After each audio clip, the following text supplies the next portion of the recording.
বিশ্বনবীর কাছে যে বলবে ইয়া রাহমাতাল লিল আলামিন, ইয়া খাতামান নবীন রাহমাতাল লিল আলামিন।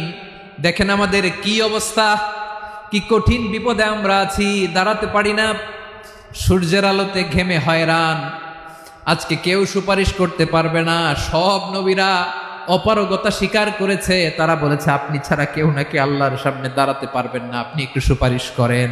বিশ্বনবী বলবেন আসো আসো, আজকের দিনে আমি ছাড়া আল্লাহর সামনে কেউ দাঁড়াতে পারবে না।